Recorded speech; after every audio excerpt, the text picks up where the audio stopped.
Entonces por ahí que va a aumentar. El ente que hace seguimiento de la ejecución de las medidas, ¿cuál es? A ver, buena pregunta. ¿Quién es la entidad? ¿Quién es la entidad que va a estar, que es la encargada de monitorear, de generar las políticas adecuadas para la implementación de estas medidas?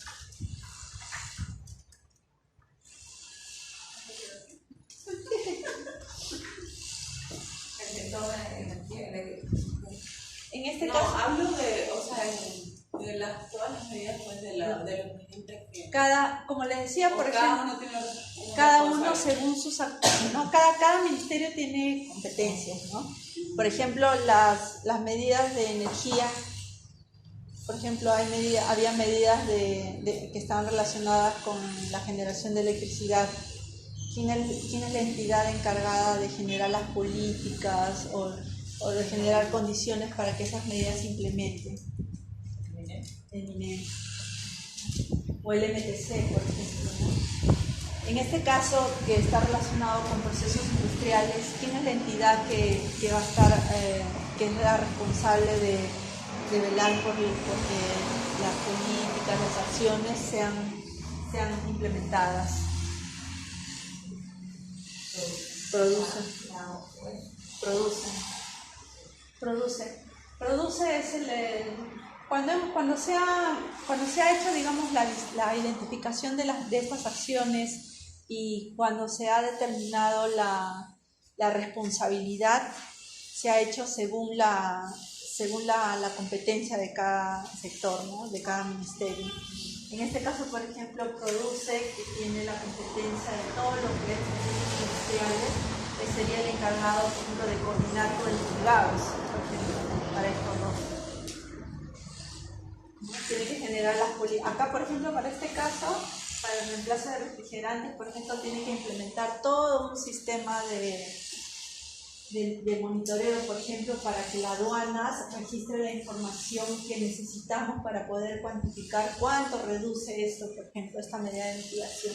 Tiene que identificar en aduanas, por ejemplo, qué tipo de refrigerante es, a qué tipo de uso se va ese refrigerante, ¿no? Entonces hay una serie de acciones que cada sector va a tener que implementar para poder facilitar la implementación de esta medida, ¿no? De cada una de las medidas.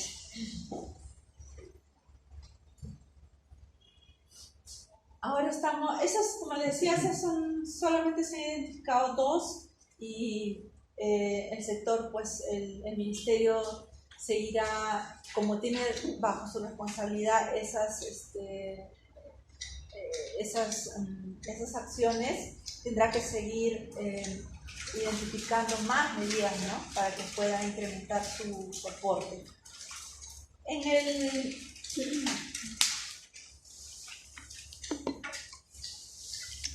Entonces hasta ahí hemos visto el sector energía y hemos visto el sector procesos industriales y ahora nos tocaría ver el sector agricultura. Y en el sector agricultura, por ejemplo, tenemos 6 medidas de mitigación. Tenemos 3 en ganadería, 2 en cultivo de arroz y 1 en cultivos permanentes. Acá ninguno somos especialistas en agricultura, ¿no? Tú crees que sí, ¿no? Tú sí. Pero poco igual, a ver, tampoco especialista.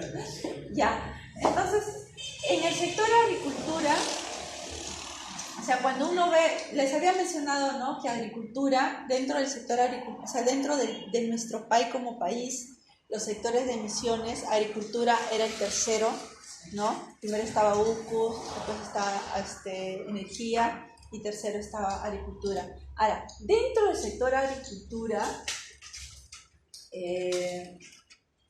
también tiene como subcategorías como fuentes de emisiones, ¿no? Dentro del sector agricultura. Y una de las principales fuentes de emisión dentro del sector agricultura es el uso de suelos, o sea, el uso de fertilizantes en los suelos. Entonces, ahí se genera la mayor cantidad de emisiones de gas de efecto invernadero por el uso de fertilizantes.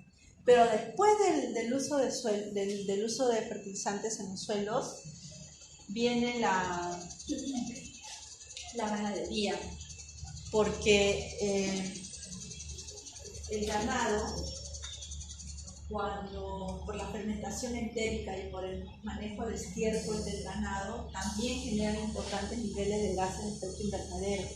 Por eso es que tenemos medidas de mitigación en ganadería, porque es una fuente importante dentro del sector de agricultura de gases de efecto invernadero. El cultivo de arroz también, ¿no? Tenemos grandes extensiones de cultivo de arroz, además que no solamente tiene un impacto en la emisión de gases de efecto invernadero, sino también hay un impacto en la salud, ¿no? Por las enfermedades, por los vectores que se desarrollan en esos medios, ¿no? En esos medios de producción. Y bueno, cultivos permanentes que tampoco no son tan especialistas, pero digamos también tienen sus fuentes de emisión. En este caso, por ejemplo, en el componente de ganadería tenemos 3 medidas de mitigación, habíamos dicho. Y aquí básicamente es ¿Ustedes sabían que el ganado, cuando emite... Yo tampoco no sabía ya. Pensaba que el metano que emitía el ganado lo hacía por su popó, pero no es por el popó. ¿Por dónde emite metano el ganado?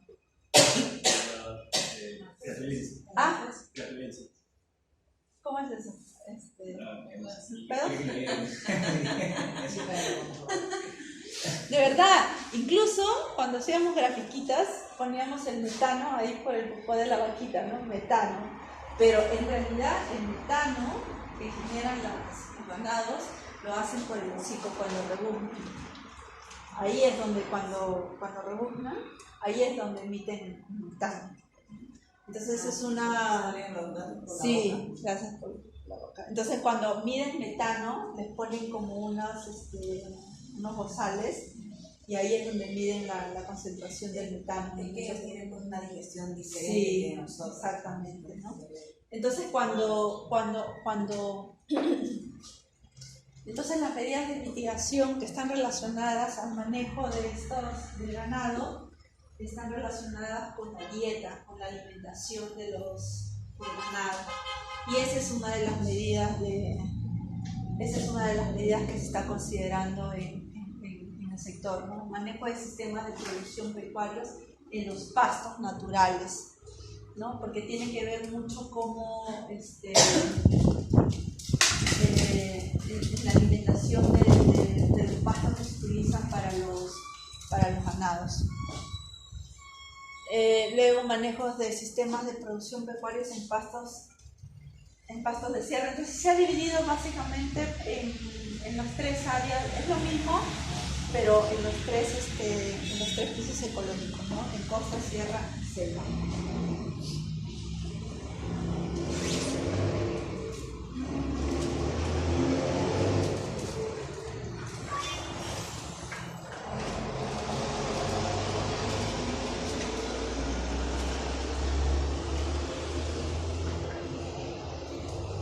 Acá no sé si tú identificas, ¿cómo te llamas? Estefanía. Sí. Dentro de lo que te dedicas, ¿hay algo en el que más o menos te... En realidad no. ¿No? No. O sea, el primero es arroz. No producimos arroz. Ajá. Lo de cultivo permanente, entiendo que eso es en la Amazonía. Tampoco estamos en la Amazonía. Tampoco. No. No te ves reflejada. Así que no tenemos ninguna medida de mitigación. Entonces puedes entrar, entonces puedes aportar. Claro que sí. ¿Ustedes han identificado, por ejemplo, en su rubro, de qué forma ustedes pueden contribuir al arroz? De hecho, sí tenemos un área de sostenibilidad. Sí.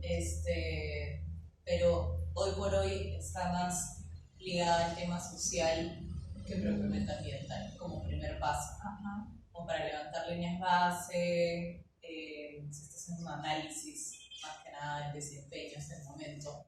para luego proponer ya medidas concretas. Más que nada porque vamos a actualizar nuestros instrumentos, entonces queremos colocarlo por ahí, para que OEFA después no piense que nos estamos burlando de eso. Ya. Entonces ya sabes que por lo menos no hay acá, que todavía no está, que pueden aportar. Innovaremos. Exactamente. Entonces, estos 7, ¿cuántos eran? 3, ya. Estas son las únicas medidas de mitigación que están identificadas en este sector. Entonces, como le decía, el trabajo que tenemos ahora a nivel de país, no solamente de gobierno nacional, sino local y regional, es de identificar qué acciones adicionales a los que ya están acá podemos seguir implementando, ¿no? Este es el MUSCUS. Ahora, en MUSCUS tenemos 8 medidas de mitigación y tenemos estos 3 tipos de medidas que se han planteado, ¿no? Tenemos la de conservación de bosques, por ejemplo, tenemos la de manejo forestal, tenemos la de reforestación y agroforestería y la de asignación de derechos.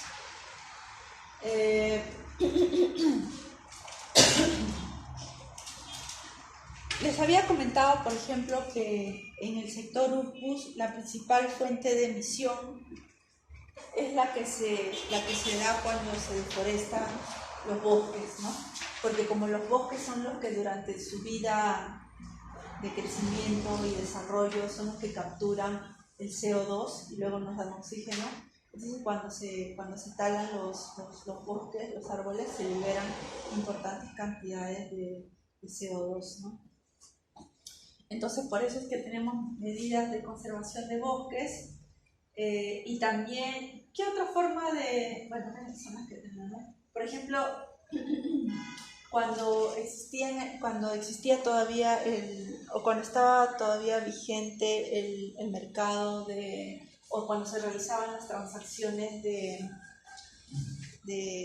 bonos de carbono durante el protocolo de Kioto, uno de los principales proyectos que se desarrollaban o que se ejecutaban para las transacciones de CO2, ¿cuáles creen que eran?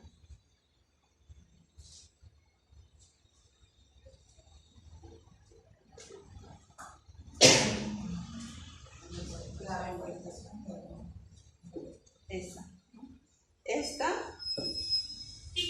no mucho, esta en otros mercados, pero en el MDL hubieron muchos proyectos de reforestación y agroforestación. ¿Por qué? Porque estos proyectos, la reforestación, o sea, la plantación de estos nuevos, la plantación lo que hacía era recuperar estos suelos que habían sido degradados, ¿no? Y que ya habían emitido el GI, recuperarlos para que con estas plantaciones se vuelva a capturar, ¿no? el CO2. Entonces, este tipo de proyectos fue uno de los importantes proyectos que se registraron para los proyectos de mecanismo de desarrollo limpio. Y por ejemplo, cuando hablamos de conservación de bosques, actualmente estos proyectos de conservación están focalizados, por ejemplo, en los bosques de comunidades nativas, ¿no? Ahorita con las diferentes acciones que ya están encaminadas en nuestro país, esto es lo que se ha identificado y miren el importante valor que se espera reducir, ¿no? Son 5 millones. Las anteriores medidas llegaban a 1, 2, 0 punto y tanto, ¿no? Esta llegaba a 5 millones, es importantísimo. Y esta de acá también, cuando estamos hablando de manejo forestal, todo lo que es manejo forestal sostenible, o sea, para las posiciones forestales, es importantísimo también. Estas 2 medidas de mitigación son las más relevantes que tenemos, ¿no? Y esta de las plantaciones forestales comerciales también. Y la asignación de derechos de tierras no categorizadas de la Amazonía. tenemos como en todos lados, ¿no? Tenemos un desafío en cuanto a regularizar las tierras, ¿no? Sobre todo en la Amazonía, ese es un problema que se tiene y por eso es que hay mucho tráfico de tierras en esa zona. Entonces, solamente con regularizar ese derecho, esa situación, se espera tener importantísimo 12 millones de toneladas de CO2. Inclusive es más importante que las anteriores. Por eso es que el sector UNCUS es uno de los sectores en el que se está concentrando, se va a focalizar el esfuerzo, porque con 3-4 medidas ya tenemos un porcentaje importante de la meta. Por ejemplo, estamos hablando, ¿no? Estamos hablando de la conservación de bosques en comunidades nativas, del manejo forestal en concesiones forestales, de las plantaciones forestales comerciales y de regularizar la asignación de tierras. Con esas 3-4 medidas ya en el sector UNCUS es como que está cumpliendo su meta de ese sector. Bueno, suena bonito, ¿no? Suena bonito, sí. La realidad es totalmente sí. distinta y difícil. ¿Sabes qué quiere decir esto? Quiere decir que en realidad el tema o sea, hay un importante potencial, porque has visto en los otros sectores hay medidas, pero que no tienen un alto nivel de reducción de emisiones. O sea, en términos numéricos, tienen un gran potencial.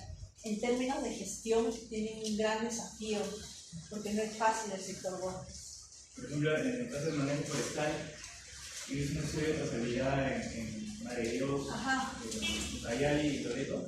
¿Ya?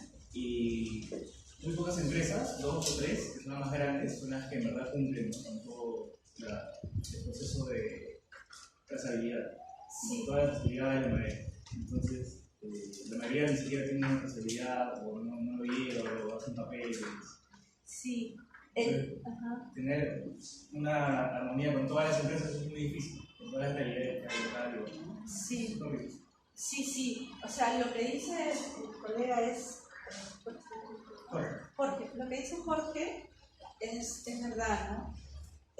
Si bien UNCUS nos da un número esperanzador, ¿no? Es un sector que nos da esperanzas de poder cumplir con nuestra meta porque el porcentaje de reducción de emisiones de este sector es alto, ¿no? Es el principal sector que aporta a la reducción de emisiones. El sector en sí es muy complejo. Entonces el país tiene que, más que el número, más que lograr el número, tiene que hacer muchas acciones para que esas condiciones, ¿no? Para generar condiciones en términos de procedimientos, en términos de regular el sector, permita que realmente estas acciones puedan implementarse. El sector UNCUS siempre ha sido súper complejo y se sabe que en realidad el trabajo que se viene en este sector va a ser desafiante, ¿no? Por lo que dice Jorge, ¿no? Que hay que trabajar mucho, por ejemplo, con el sector privado, con las comunidades nativas, con los pueblos indígenas. No es fácil. El sector bosques no es fácil. Tiene su complejidad. Ahora también estamos centralizados acá y, o sea, en la parte de la selva, o sea, hay menos comunicación, o sea, hay menos llegada de las autoridades también. Sí, por eso es informal también. Sí, o sea, hay mucho que regular en ese componente, ¿no? Y para lograr esto, en realidad, estos números, hay mucho trabajo interno, o sea, desde el mismo gobierno. El mismo gobierno tiene que crear las condiciones para que realmente pueda ocurrir lo que se está... O proyectos, ¿no? Sí. Sí, o sea, tiene que regular, porque hay muchas... cuando se estuvo viendo lo de la ley, lo del reglamento de cambio climático, por ejemplo, de la ley, las comunidades nativas, los pueblos indígenas se quejaban mucho, por ejemplo, de que había muchas empresas privadas que se aprovechaban, por ejemplo, del conocimiento se aprovechaban de las comunidades, ¿no? Y les mentían y se agarraban sus tierras, ¿no? Entonces hay mucha informalidad, efectivamente, que no permite que haya que haya institucionalidad o un marco, digamos, que resulte realmente en los datos que estamos pensando obtener, ¿no?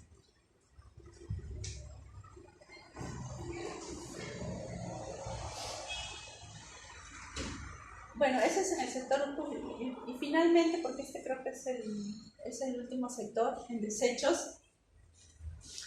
En el sector desechos estamos focalizados básicamente en la gestión de los residuos sólidos. Lo que les comentaba, ¿no? Era, por ejemplo, implementar los rellenos sanitarios, pero básicamente aquellas tecnologías, porque los rellenos sanitarios son fuentes de emisión, no mitigan GENI, sino aquellas tecnologías que permitían capturar y quemar el metano, ¿no? La valorización material, que es por ejemplo, el compostaje, ¿no?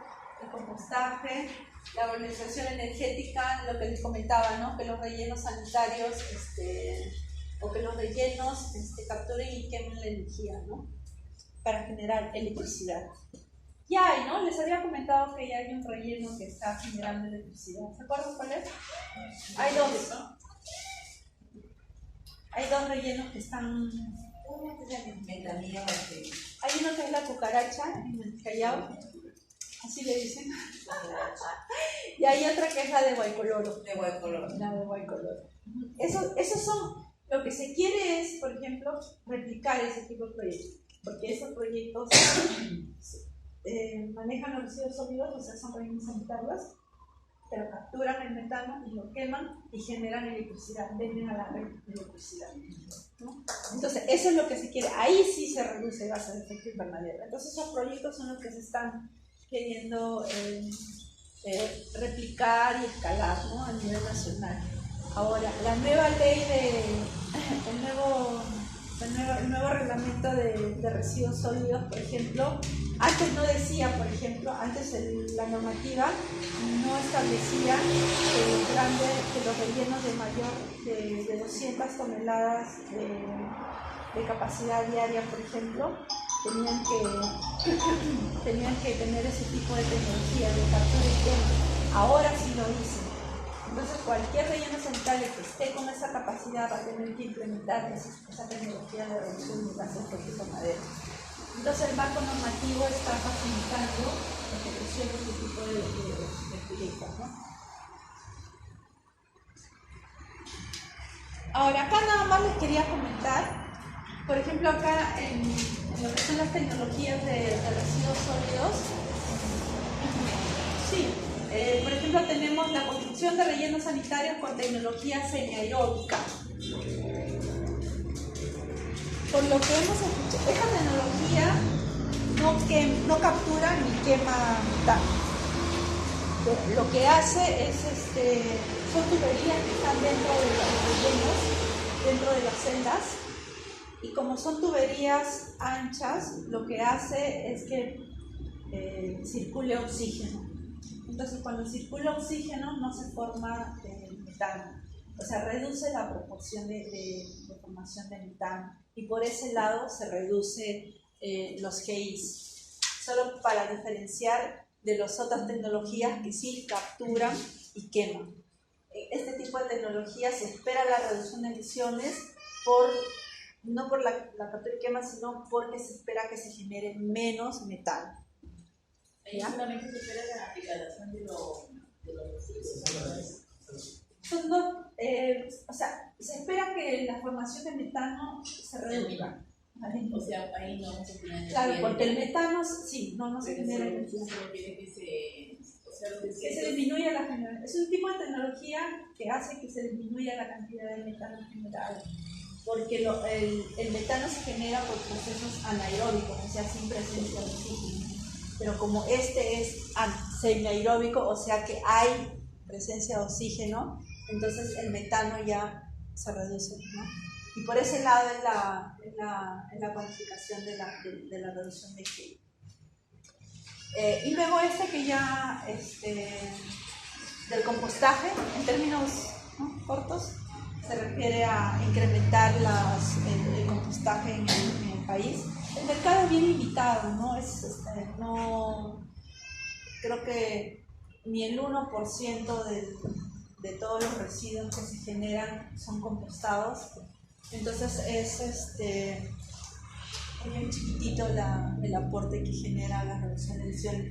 Lo que se está haciendo es incentivar, crear que estos rellenos sanitarios, por ejemplo, que están con proyectos como el JICA, como el BID, que son como 32 rellenos que se van a construir, tengan un componente de compostaje.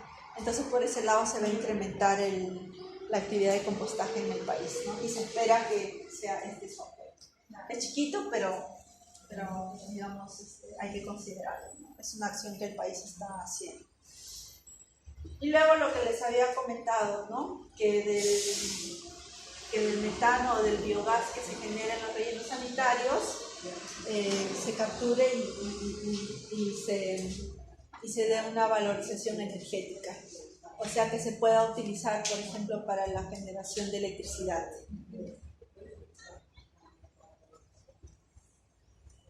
En el caso de las plantas de tratamiento de aguas residuales, es más o menos similar a lo de los rellenos sanitarios, porque como hay una formación de metano por la descomposición de los residuos orgánicos, entonces también se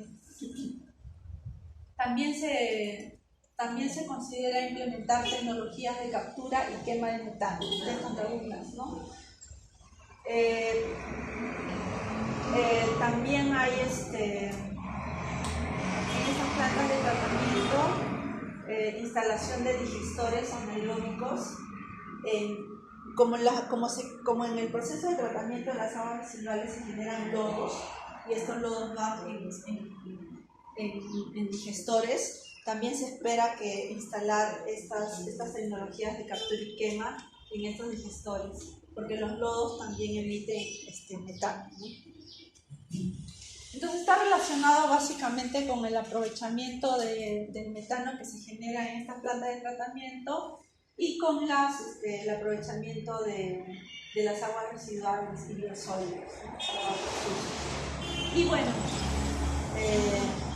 como tenemos un déficit de plantas de tratamiento de aguas residuales, incrementar el número de TASPETAR, ¿no?, para cerrar todo lo que es servicio de saneamiento en el país. Ahora, como se habrán podido dar cuenta, el aporte de este sector, específicamente en aguas residuales, también es bien poquito, ¿no? No es muy significativo.